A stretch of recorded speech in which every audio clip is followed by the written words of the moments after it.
एक मित्र ने पूछा है कि जो होश के बारे में कहा गया है वो हम अपने कामकाज में, ऑफिस में, दुकान में कार्य करते समय कैसे आचरण में लाएं।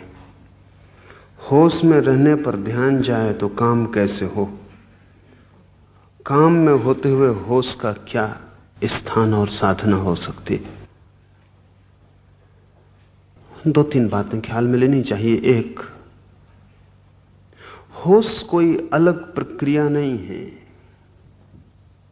आप भोजन कर रहे हैं तो होश कोई अलग प्रक्रिया नहीं है कि भोजन करने में बाधा डाले।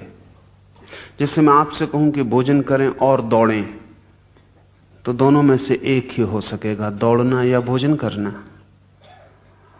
आपसे मैं कहूं कि दफ्तर जाएं तब सोएं, तो दोनों एक ही हो सकेगा, सोएं या दफ्तर जाएं। होश कोई प्रतियोगी प्रक्रिया नहीं है।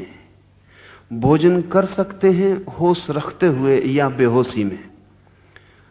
होश भोजन की करने में बाधा नहीं बनेगा। होश का अर्थ इतना ही है कि भोजन करते समय मन कहीं और ना जाए, भोजन करने में ही हो।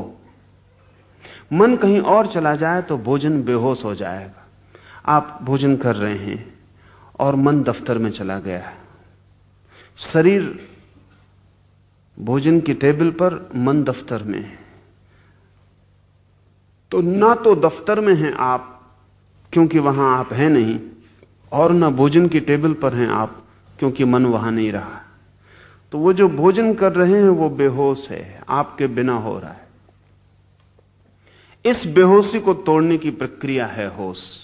भोजन करते वक्त मन भोजन में ही हो, कहीं और ना जाए। सारा जगत जैसे मिट गया, सिर्फ ये छोटा सा काम भोजन करने का रह गया। पूरी चेतना इसके सामने है। एक कौर भी आप बनाते हैं, उठाते हैं, मुंह में ले जाते हैं, चबाते हैं, तो ये सारा होश पूर्वक हो रहा है। आपका सारा ध्यान भोजन करने में ही है। इस फर्क को आप ठीक से समझ लें। अगर मैं आपसे कहूं कि भोजन करते वक्त राम राम जपें, तो 2 क्रियाएं हो जाएंगी। राम राम जपेंगे तो भोजन से ध्यान हटेगा, भोजन पर ध्यान लाएंगे तो राम राम का ध्यान टूटेगा। मैं आपको कहीं और ध्यान ले जाने को नहीं कह रहा हूं, जो आप कर रहे हैं उसको ही ध्यान बना लें। इससे आपके किसी काम में बाधा नहीं पड़ेगी, बल्कि सहयोग बनेगा। क्योंकि जितने ध्यानपूर्वक काम किया जाए उतना कुशल हो जाता है। काम की कुशलता ध्यान पर निर्भर है। अगर आप अपने दफ्तर में ध्यानपूर्वक कर रहे हैं, जो भी कर रहे हैं, तो आपकी कुशलता बढ़ेगी, क्षमता बढ़ेगी, काम की मात्रा बढ़ेगी, और आप थकेंगे नहीं, और आपकी शक्ति बचेगी, और आप दफ्तर से भी ऐसे वापस लौटेंगे जैसे ताजे लौट रहे हैं। क्योंकि जब शरीर कुछ और करता है, मन कुछ और करता है, तो दोनों के बीच तनाव पैदा होता है। वही तनाव थकान है। आप होते हैं दफ्तर में, मन होता है सिनेमा गृह में, आप होते हैं सिनेमा में, मन होता है घर पर। तो मन और शरीर के बीच जो फासला है, वो तनाव ही आपको थकाता है और तोड़ता है। जब आप जहां होते हैं वही मन होता है। इसलिए आप देखें, जब आप कोई खेल खेल रहे होते हैं तो आप ताजे होकर लौटते हैं। खेल में शक्ति लगती है, लेकिन खेल के बाद आप ताजे होकर लौटते हैं। बड़ी उल्टी बात मालूम पड़ती। आप बैडमिंटन खेल रहे हैं कि आप कबड्डी खेल रहे हैं या कुछ भी, या बच्चों के साथ बगीचे में दौड़ रहे हैं, शक्ति व्यय हो रही है, लेकिन इस दौड़ने के बाद आप ताजे होते हैं। और यही काम अगर आपको करना पड़े तो आप थकते हैं। काम और खेल में एक ही फर्क है, खेल में पूरा ध्यान वही मौजूद होता है, काम में पूरा मौजूद नहीं होता। इसलिए अगर आप किसी को नौकरी पर रख लें खेलने के लिए, तो वो खेलने के बाद थक के जाएगा, क्योंकि वो फिर खेल नहीं है, काम है। और जो होशियार हैं वे अपने काम को भी खेल बना लेते हैं। खेल का मतलब यह है कि आप जो भी कर रहे हैं, इतने ध्यान, इतनी तल्लीनता, इतने आनंद से डूब के कर रहे हैं कि उस करने के बाहर कोई संसार नहीं बचा है। आप इस करने के बाहर ज्यादा ताजे, सशक्त लौटेंगे और कुशलता बढ़ जाएगी। जो भी हम ध्यान से करते हैं उसकी कुशलता बढ़ जाती है। लेकिन अनेक लोग ध्यान का मतलब समझते हैं जोर जबरदस्ती से की गई एकाग्रता, तो आप थक जाएंगे। अगर आप जबरदस्ती अपने को खींच के किसी काम पर मन को लगाते हैं तो आप थक जाएंगे। तब तो यह ध्यान भी एक काम हो गया। जो भी जबरदस्ती किया जाता है वो काम हो जाता है। ध्यान को भी आनंद समझें, इसको भी बेचैनी मत बनाएं। यह आपके सिर पे एक बोझ ना हो जाए कि मुझे ध्यान पूर्वक ही काम करना है। इसको चेष्टा और प्रयत्न का बोझ ना दें, हल्के हल्के इसे विकसित होने दें, इसको सहारा दें। जब भी ख्याल आ जाए तो होश पूर्वक करें, भूल जाए तो चिंता ना लें। जब ख्याल आ जाए फिर होश पूर्वक करने लगें। अगर आपने तय किया कि अब मैं काम अपना होश पूर्वक करूंगा तो आप कर पाएंगे आज ही, ऐसा नहीं है, वर्षों लग जाएंगे। क्षण भर भी होश रखना मुश्किल है। तय करेंगे कि होश पूर्वक चलूंगा, 2 कदम नहीं उठा पाएंगे और होश कहीं और चला जाएगा, कदम कहीं और चलने लगेंगे। उससे चिंतित ना हो, पश्चाताप ना करें। लाखों लाखों जीवन की आदत है बेहोशी की, इसलिए दुखी होने का कोई कारण नहीं है। हमने ही साधा है बेहोशी को, इसलिए किससे शिकायत करने जाएं। और परेशान होने से कुछ हल नहीं होता। जैसे ही ख्याल आ जाए कि पैर बेहोशी में चलने लगे, मेरा ध्यान कहीं और चला गया था, आनंद पूर्वक फिर ध्यान को ले आएं। इसको पश्चाताप ना बनाएं, इससे मन में दुखी ना हो, इससे पीड़ित ना हो, इससे ऐसा ना समझें कि ये अपने से ना होगा, ये भी ना समझें कि मैं तो बहुत दीनहीन हूं, कमजोर हूं, मुझसे होने वाला नहीं है, होता होगा महावीर से, अपने बस की बात नहीं है।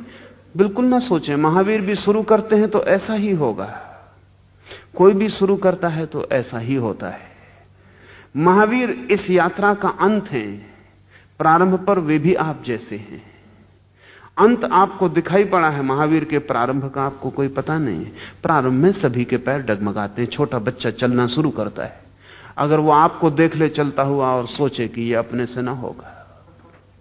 आप भी ऐसे ही चले थे, आपने भी ऐसे कदम उठाए थे और गिरे थे, और 2 कदम उठाने के बाद बच्चा फिर चारों हाथ पैर से चलने लगता है सोच के कि ये अपने बस की बात नहीं, या भूल ही जाता है कि 2 कदम से चलना था, फिर चारों से घिसटने लगता है। ठीक प्रमाद को तोड़ने में भी ऐसा ही होगा। 2 कदम आप होश में चलेंगे, फिर अचानक 4 हाथ पैर से बेहोशी में चलने लगेंगे। जैसे ही होश आ जाए फिर खड़े हो जाएं। चिंता मत लें इसकी कि बीच में होश क्यों खो गया। इस चिंता में समय और शक्ति खराब ना करें, तत्काल होश को फिर साधने लगे। अगर 24 घंटे में 24 क्षण भी होश सध जाए तो आप महावीर हो जाएंगे। काफी है, इतना भी बहुत है। इससे ज्यादा की आशा मत रखें, अपेक्षा भी मत करें। 24 घंटे में अगर 24 क्षणों को भी होश आ जाए तो बहुत है। धीरे धीरे क्षमता बढ़ती जाएगी। और वो जो बच्चा आज सोच रहा है कि अपने बस के बाहर है 2 पैर से चलना, एक दिन वो 2 पैर से चलेगा और कोई प्रयत्न नहीं करना पड़ेगा, कोई प्रयास नहीं रह जाएगा। तो ये ध्यान रख लें, ध्यान को काम नहीं बना लेना है। नहीं तो बहुत से धार्मिक लोग ध्यान को ऐसा काम बना लेते हैं कि उनके सिर पे पत्थर रखा है, उसकी वजह से उनका क्रोध बढ़ जाता है, क्योंकि जिससे भी बाधा पड़ जाती है उस पर वो क्रोधी हो जाते हैं। जो काम में उनका ध्यान नहीं टिकता वो उस काम को छोड़ के भागना चाहते हैं। जिनके कारण असुविधा होती है उनका त्याग करना चाहते हैं। ये सब क्रोध है, इस क्रोध से कोई हल नहीं होगा। साधक को चाहिए धैर्य, और तब दुकान भी जंगल जैसी सहयोगी हो जाती है। साधक को चाहिए अनंत प्रतीक्षा, और तब घर भी किसी भी आश्रम से महत्वपूर्ण हो जाता है। निर्भर करता है आपके भीतर के धैर्य, प्रतीक्षा और सतत सहज प्रयास पर। प्रयास तो करना ही होगा, लेकिन उस प्रयास को एक बोझिलता जो बनाएगा वो हार जाएगा। जीवन में जो भी महत्वपूर्ण है वो प्रतीक्षा से, सहजता से, बिना बोझ बनाए प्रयास से उपलब्ध होता है। सच तो यह है कि हम कोई भी चीज आज भी कर सकते हैं, लेकिन अधैर्य ही हमारा बाधा बन जाता है। उससे उदासी आती है, निराशा आती है, हताशा पकड़ती है, और आदमी सोचता है नहीं, ये अपने से ना हो सकेगा। ये जो बार बार हताशा पकड़ती है, ये अहंकार का लक्षण है। आप अपने से बहुत अपेक्षा कर लेते हैं पहले ही, फिर उतनी पूरी नहीं होती। वो अपेक्षा आपका अहंकार है। एक क्षण भी होश सधता है तो बहुत है। एक क्षण जो सधता है, कल 2 क्षण भी सध जाएगा। और ध्यान रहे, 1 क्षण से ज्यादा तो आदमी के हाथ में कभी होता नहीं। 2 क्षण तो किसी को इकट्ठे मिलते नहीं, इसलिए 2 क्षण की चिंता भी क्या। जब भी आपके हाथ में समय आता है, एक ही क्षण आता है। अगर आप 1 क्षण में होश साध सकते हैं तो समस्त जीवन में होश सध सकता है। इसका बीज आपके पास, एक ही क्षण तो मिलता है हमेशा, और 1 क्षण का होश साधने की क्षमता आप में है। आदमी 1 कदम चलता है एक बार में, कोई मीलों की छलांग नहीं लगाता, और 1-1 कदम चल के आदमी हजारों मील चल लेता है। जो आदमी अपने पैर को देखेगा और देखेगा 1 कदम चलता हूं, 1 फीट पूरा नहीं हो पाता, 1000 मील कहां पार होने वाले हैं, यहीं बैठ जाएगा। लेकिन जो आदमी ये देखता है कि अगर 1 कदम चल लेता हूं तो 1 कदम 1000 मील में कम हुआ, और अगर जरा सा भी कम होता है तो एक दिन सागर को भी चुकाया जा सकता है। फिर कुछ भी अड़चन नहीं है। इतना चल लेता हूं तो 1000 मील भी चल लूंगा, 10,000 मील भी चल लूंगा। लाओ त्से ने कहा है, पहले कदम को उठाने में जो समर्थ हो गया, अंतिम बहुत दूर नहीं है, कितना ही दूर हो। जिसने पहला उठा लिया वो अंतिम भी उठा लेगा। पहले में ही अड़चन है, अंतिम में अड़चन नहीं है। जो पहले पर ही थक के बैठ गया, निश्चित ही वो अंतिम नहीं उठा पाता है। पहला कदम आधी यात्रा है, चाहे यात्रा कितनी ही बड़ी क्यों ना हो। जिसने पहले कदम के रहस्य को समझ लिया, वो चलने की तरकीब समझ गया, विज्ञान समझ गया। 1-1 कदम उठाए जाना है, 1-1 पल को प्रमाद से मुक्त करते जाना है। जो भी करते हो होशपूर्वक करें। होश अलग काम नहीं है, उस काम को ही ध्यान बना लें। महावीर और बुद्ध इस मामले में अनूठे हैं। दुनिया में और जो साधन पद्धतियां हैं, वे सब ध्यान को अलग काम बनाती हैं। वे कहती हैं रास्ते पर चलो तो राम को स्मरण करते रहो।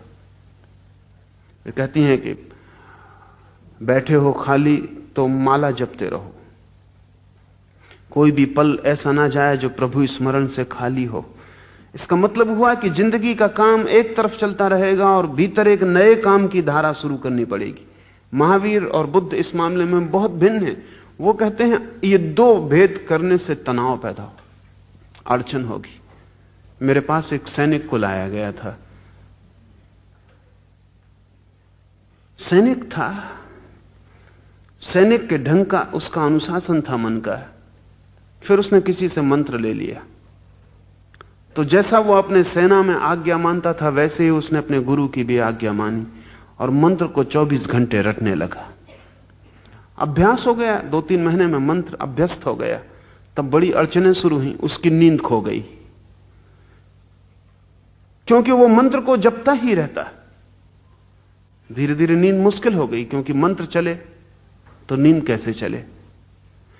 फिर धीरे धीरे रास्ते पे चलते वक्त उसे भ्रम पैदा होने लगे।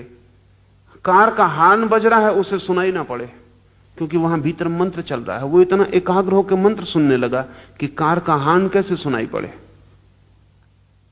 उसकी मिलिट्री में उसका कैप्टन आज्ञा दे रहा है बाएं घूम जाओ, वो खड़ा ही रहे। उस भीतर तो वो कुछ और कर रहा है। उसे मेरे पास लाए। मैंने पूछा कि तुम क्या कर रहे हो, इसमें तुम पागल हो जाओगे। उसने कहा अब तो कोई उपाय नहीं है, अब तो मैं ना भी जपूं राम राम, भीतर का मंत्र ना भी जपूं तो भी चलता रहता है। मैं अगर उसे छोड़ भी दूं तो मेरा मामला नहीं है। अब उसने मुझे पकड़ लिया है, मैं खाली भी बैठ जाऊं तो कोई फर्क नहीं पड़ता, मंत्र चलता है। इस तरह की कोई भी साधना पद्धति जीवन में उपद्रव पैदा कर सकती है, क्योंकि जीवन की एक धारा है और एक नई धारा आप पैदा कर लेते हैं। जीवन ही काफी बोझिल है और एक नई धारा तनाव पैदा करेगी। और अगर इन दोनों धाराओं में विरोध है तो आप अड़चन में पड़ जाएंगे। महावीर और बुद्ध अलग धारा पैदा करने के पक्ष में नहीं है। वो कहते हैं जीवन की जो धारा है, इसी धारा पर ध्यान को लगाओ, इसमें भेद मत पैदा करो, द्वैत पैदा मत करो। ध्यान ही चाहिए ना, तो राम राम पर ध्यान रखते हो, क्या सवाल हुआ? श्वास चलती इसी पर ध्यान रख लो। ध्यान ही बढ़ाना है तो एक मंत्र पर ध्यान बढ़ाते हो, पैर चल रहे हैं ये भी मंत्र है, इसी पर ध्यान को कर लो। भीतर कुछ गुनगुनाओगे, उस पर ध्यान करना है। बाजार पूरा गुनगुना रहा है, चारों तरफ शोरगुल हो रहा है, इसी पर ध्यान कर लो। ध्यान को अलग क्रिया मत बनाओ, विपरीत क्रिया मत बनाओ। जो चल रहा है, मौजूद है, उसको ही ध्यान का ऑब्जेक्ट, उसको ही ध्यान का विषय बना लो। और तब इस अर्थों में महावीर की पद्धति जीवन विरोधी नहीं है और जीवन में कोई अड़चन खड़ी नहीं करती। महावीर ने सीधी सी बात कही, चलो तो होश पूर्वक, बैठो तो होश पूर्वक, उठो तो होश पूर्वक, भोजन करो तो होश पूर्वक। जो भी तुम कर रहे हो जीवन की क्षुद्रतम क्रिया, उसको भी होश पूर्वक किए चले जाओ। क्रिया में बाधा ना पड़ेगी, क्रिया में कुशलता बढ़ेगी और होश भी साथ साथ विकसित होता चला जाएगा। एक दिन तुम पाओगे सारा जीवन होश का एक दीप स्तंभ बन गया, तुम्हारे भीतर सब होशपूर्ण हो गया है।